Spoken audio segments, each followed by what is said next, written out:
Halo teman-teman, apa kabar? Welcome back to my channel. Di video kali ini ada sedikit yang berbeda ya. Sebelumnya kita sering membahas mengenai tutorial mengenai database. Video kali ini kita akan sedikit melenceng lebih jauh ya. Video kali ini kita akan membahas mengenai tips memilih laptop untuk yang budgetnya itu minim. Karena ini beberapa bulan ini banyak banget yang nanya ke saya ya, Bang, saya punya duit sekian, kira-kira kalau buat ngoding cocoknya laptop apa gitu ya. Nah, oleh karena itu kita coba bikinin dah bagaimana cara memilih laptop dengan budget yang terbatas. Nah, oke, dalam memilih laptop dengan budget yang terbatas, kita ada beberapa syarat ya, ada beberapa yang harus kita penuhi supaya kebutuhan kita sebagai programmer itu terpenuhi. Nah, sebelum kita membeli, nah kita harus tentukan dulu nih, kita mau membeli baru atau kita mau membeli yang bekas. Nah, teman-teman kalau mau beli yang bekas bisa cek videonya, saya taruh di deskripsi di bawah ya. Jadi kalau teman-teman memang punya budget yang mepet sekitar 6 jutaan, nah cocok nih teman-teman beli yang bekas tapi kualitasnya sangat lumayan kalau misalkan mau dipakai oleh programmer gitu kan. Oke, sebelum kita menentukan, nah ada beberapa keuntungan dan kerugian ketika membeli barang baru ya. Kalau kita membeli barang baru, kita memiliki keuntungan mendapatkan teknologi terbaru. Kalau misalkan sekarang Intel sudah sampai generasi ke-10 ya, bisa jadi kita mendapatkan teknologi terbaru karena barang yang dijual baru itu biasanya selalu mengacu ke teknologi terbaru. Kemudian keuntungan kita juga bakal mendapatkan garansi, tentunya garansi resmi kalau misalkan kita membeli barang resmi ya. Diusahakan kalau membeli barang baru, belilah barang resmi supaya mudah nanti klaim-klaimnya ya. Kemudian jaminan barang bagus ya, namanya barang baru ya. Namanya barang baru ya, kemungkinan untuk jeleknya itu kecil ya karena memang sudah melewati tahap quality control. Tapi ada kerugiannya. Kalau kita membeli barang baru, biasanya kita mendapatkan harga yang lebih mahal karena tadi teknologi terbaru dan ada garansi dari penjualnya. Kemudian kita mendapatkan spek yang lebih rendah dari yang bekas. Maksudnya spek yang lebih rendah itu gini. Kalau misalkan kita membeli misalkan ThinkPad X290, X280 lah. Kalau kita beli baru itu sekitar 19 juta. Tapi kalau beli bekas ya sekitar 8-9 juta udah dapat. Nah, maksudnya spek lebih rendah itu kayak misalkan ya prosesornya oke lah, generasi terbaru, tapi misalkan SSD-nya, kualitas SSD-nya, kemudian RAM, speed RAM-nya, ataupun misalkan kualitas panelnya, layarnya, ataupun portnya, ada beberapa fasilitas yang dikurangi lah supaya bisa menekan harga itu. Kemudian kita juga bisa memiliki alternatif untuk membeli barang bekas ya. Tentunya untuk barang bekas ini saya sudah bikin videonya. Nanti teman-teman cek di kolom deskripsi ya. Ketika kita membeli barang bekas, kita memiliki keuntungan biasanya.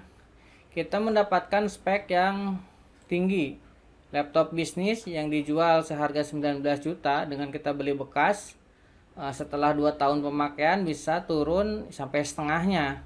Nah, itu keuntungannya kalau kita beli bekas ya. Harga lebih murah tentunya karena memang bekas ya. Nah, tapi ada beberapa kerugian kalau misalnya kita beli bekas ya, teknologi sudah ketinggalan. Misalkan prosesornya sudah 3 tahun yang lalu. Misalkan sekarang udah generasi ke-10, kita beli baru generasi ke-7 atau generasi ke-6 gitu kan. Kemudian tidak ada garansi tentunya karena sudah namanya barang bekas ya. Udah lewat masa garansinya, jadi tidak ada garansi dari vendornya. Kemudian kalau misalkan kita tidak cermat, kita akan dapat zonk ya. Dapat barang yang udah jelek gitu. Jadi ya ini harus pinter-pinter memang kalau kita membeli barang yang udah bekas ya. Nah, kira-kira itu keuntungan dan kerugian kita membeli barang baru dan barang bekas. Nah, setelah dari sini teman-teman tinggal tentukan mau beli baru ataupun mau beli bekas, sesuaikan dengan budget teman-teman. Nah, di sini kita akan coba simulasikan ya. Jadi kita sudah menentukan budget awal sekitar 6 sampai 7 juta dan kita akan mencoba mencari barang baru ya. Jadi rata-rata yang nanya ke saya, "Bang, saya punya duit 6 juta sampai 7 juta, saya mau beli laptop, kira-kira beli laptop apa ya yang cocok buat ngoding?" Nah, banyak yang nanya kayak gitu. "Bang, saya punya duit 7 sampai 8 juta, kalau beli laptop buat ngoding yang bagus apa ya, Bang?" Nah, itu banyak banget yang nanya ke saya tuh seperti itu. Oke lah, kita tentukan budgetnya 7 sampai 8 juta ya, karena memang rata-rata yang ditanyakan segini budgetnya. Oke, setelah kita menentukan budget, nah kita tentukan spesifikasi. Seperti saya sampaikan sebelumnya di video ketika membeli laptop bekas, saya sudah menyampaikan bahwa minimum prosesor yang kita tentukan yang kita beli adalah Intel Core i5 kalau Intel. Kalau AMD Ryzen 5. Ini kalau yang kita membeli baru tentunya Core i5-nya generasi terbaru ya. Kalau bisa generasi ke-10 kalau ini yang Intel. Kemudian kalau Ryzen, ini Ryzen generasi kedua apa ketiga ya, yang 3500 itu, yang 3500 EU itu. Kalau i5 yang 10 Tengen ini kan. Nah, setelah kita menentukan prosesor yang akan kita ambil, Intel ataupun Ryzen, memang prosesor AMD Ryzen ini di pasaran harganya lebih murah daripada Intel ya. Nanti teman-teman bisa cek sendiri ya di marketplace, memang pasarannya lebih rendah untuk harganya. Tapi secara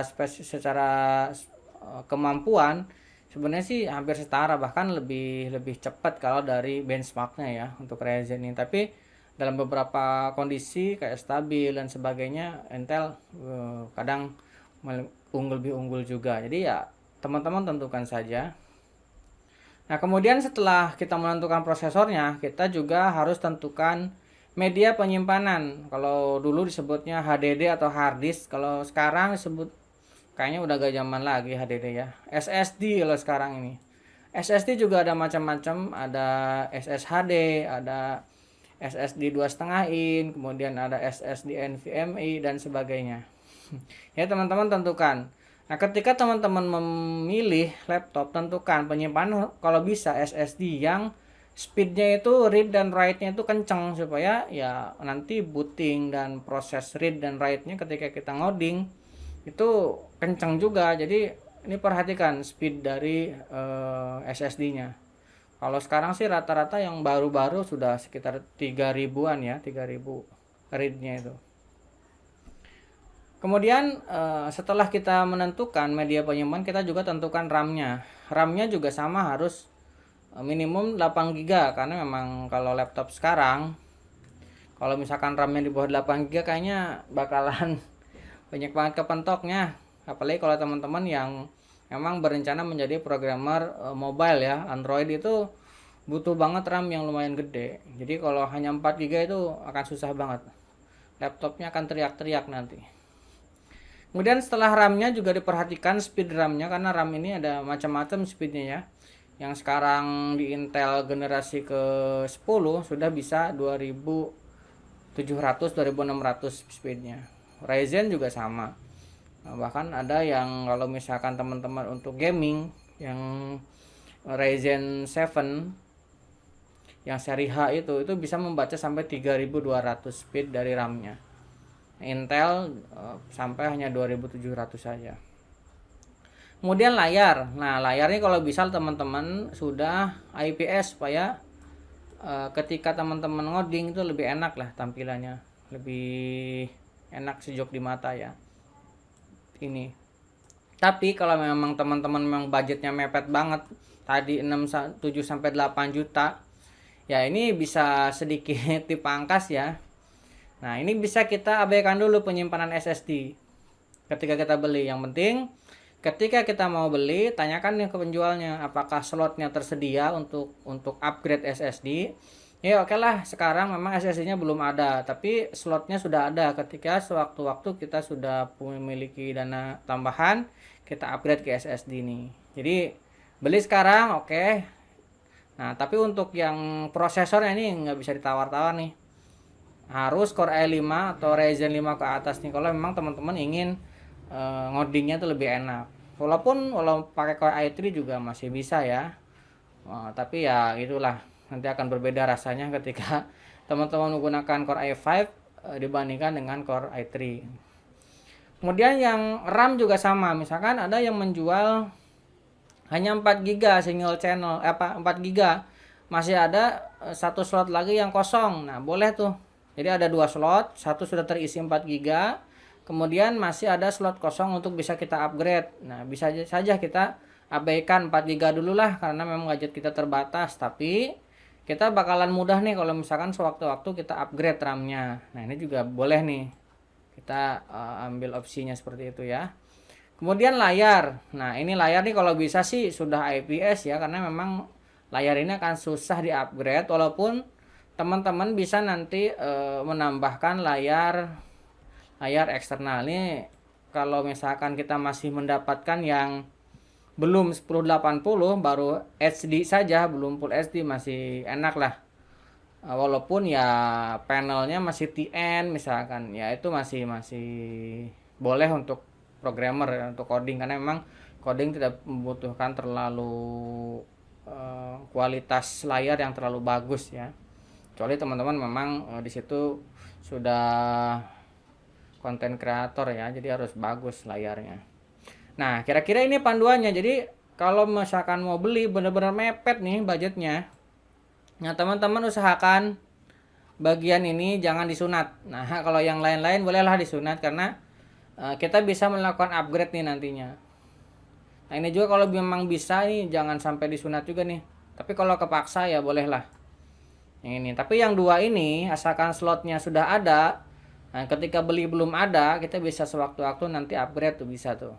Jadi ini dulu yang penting tuh, prosesor, layarnya. Karena kalau yang lain bisa kita upgrade di kemudian waktu. Oke, setelah kita penentukan, nah sekarang kita baru melakukan survei. Pertama, cek dulu harga di marketplace. Berapa nih harga pasaran untuk produk tertentu. Kemudian sortir, kumpulkan. Teman-teman bisa cek juga reviewer di YouTube. Banyak banget setelah teman-teman membuat listnya 1, 2, 3, 4 dan seterusnya. Nah, setelah tentukan seri-serinya, teman-teman tinggal cari tahu reviewer yang di YouTube tuh. Nah, setelah kita mendengarkan dan menyimak reviewer, nah tinggal teman-teman tentukan nih, nanti tinggal di ranking aja. Nomor 1, pilihan nomor 1 apa, pilihan nomor 2 apa, pilihan nomor 3 apa, nomor 4 apa, tinggal tentukan. Tentunya berdasarkan yang tadi ini, berdasarkan spesifikasi yang sudah kita tentukan di awal. Nah, setelah menentukan pilihan, nah baru teman-teman nanti silahkanlah membeli dan gunakan untuk ngoding ya. Nah, sekarang kita coba untuk lihat ya di pasaran nih untuk harga 7 sampai 8 juta dengan prosesor Core i5 atau Ryzen 5 itu ada berapa ya? Oke, kita masuk ke Google. Kita coba dari Acer deh. Acer Swift 3 Core i5. Nah, kita cari dari shopping. Tuh.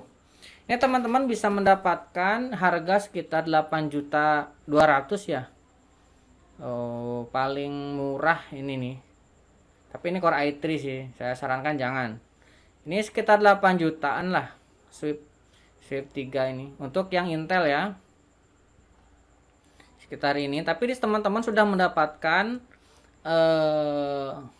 spesifikasi yang bagus nih, 8 juta ini sudah mendapatkan tuh Intel Core i5, tapi ini sayangnya masih generasi ke-8 ya, bukan generasi ke-10 nih.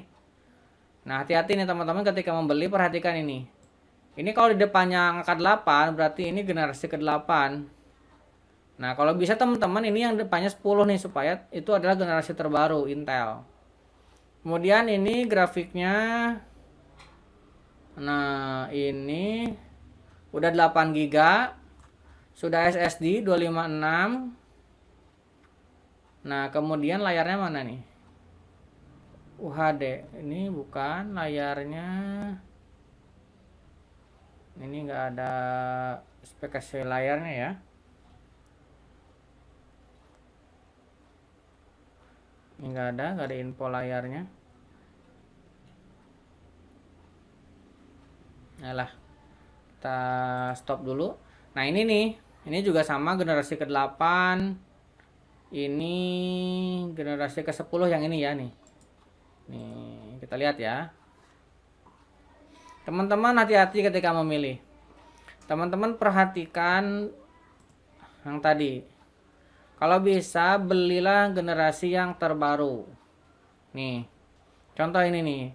Dia sudah menggunakan Intel generasi ke-10. Nih depannya ada 10. Kemudian dia RAM-nya sudah ini ada 2 ya. Jadi dia 1 kali 4 GB yang onboard, kemudian yang 1 GB lagi, yang 4 GB-nya lagi yang slot apa namanya yang bisa diganti-ganti. Kemudian harddisknya sudah SSD NVMe. Kemudian ini layarnya sudah IPS nih, bagus banget. Tuh. Ini udah 1080 1920 kali 1080 ini udah bagus nih. Nah, ini rekomend buat teman-teman yang memang budgetnya nipis ya. 8 juta, sekitar 8 juta, tambahin dikit aja sudah dapat Intel generasi ke-10, sudah SSD, kemudian layarnya sudah IPS, Full HD. Nah, ini terus Windows-nya juga Windows 10 original nih. Jadi, wah, udah bagus nih. Jadi teman-teman nggak perlu lagi menyiapkan OS. Enggak. Bonus tas laptop install Windows 10 bukan. Ternyata ini belum nih. Belum original, tapi kayaknya install Windows 10 nggak tahu ini. Installnya ini original atau enggak nih. Teman-teman tinggal dicek aja paket pembeliannya apa aja, karena memang Swift 3 itu banyak juga tuh yang tipe-tipe paketnya, ada yang dengan Windows original, ada yang enggak. Itulah. Itu Swift 3 untuk yang i5. Untuk yang Ryzen 5 kita coba lihat. Harusnya Ryzen 5 lebih murah tuh. Ryzen 5 3500U ini lebih murah ya, 7 juta nih. Ini teman-teman boleh nih. Ini udah bagus nih, tinggal teman-teman upgrade RAM-nya aja nih langsung ke 8 GB dual channel. Jadi Ryzen itu atau AMD itu memang sangat powerful kalau dia dual channel. Kalau single channel ada kurang mantep lah. Misalkan langsung di-upgrade ini ke 8 GB nih. Ini udah masuk harga yang tadi ya, 7 sampai 8 juta nih. Tuh, ini udah bagus nih. Layarnya sudah, mana layarnya? Dimension. Ini sih kalau nggak salah ini sudah Windows 10 Home, udah keren ini. Kita udah dapat original Windows. Kita sudah dapat, nah tinggal upgrade RAM aja nih, 4 GB 2400. Nah, tinggal di-upgrade nih ke 8 GB. Ini sudah dapat SSD. Oke. Wah, di luar hujan ya. Oke lah. Nah, kita coba lihat Lenovo. Nah, teman-teman tinggal seperti ini aja. Lenovo i5 misalkan. Gen 10 yang ini. Nah, ini juga ada nih yang ini generasi ke-7. Ini ada yang generasi 10 nih. Nah, ini tinggal teman-teman lihat aja yang mudah di-upgrade-nya itu apa. Tapi pastikan prosesornya itu sudah prosesor yang sesuai standar yang tadi kita buat ya. Nah, oke lah, karena di luaran sudah hujan lah. Kira-kira seperti itulah cara ngeceknya ya. Teman-teman tinggal searching aja di marketplace, harga-harga bisa Lenovo, Acer, Asus, banyak lah. Atau teman-teman juga bisa googling, tapi panduannya ke yang tadi. Jadi teman-teman pastikan bahwa prosesornya ini tidak disunat ya, walaupun yang lainnya nanti bisa disunat, dikurangin lah karena memang mepet ke harga ya. Oke, kira-kira seperti itu. Karena di luaran sudah hujan deras, nanti suaranya jadi tidak jelas. Mudah-mudahan itu menjadi gambaran buat teman-teman, dan teman-teman menjadi semakin terbantu dengan informasi ini. Jangan lupa subscribe dan nyalakan tombol loncengnya. Sampai ketemu di video selanjutnya.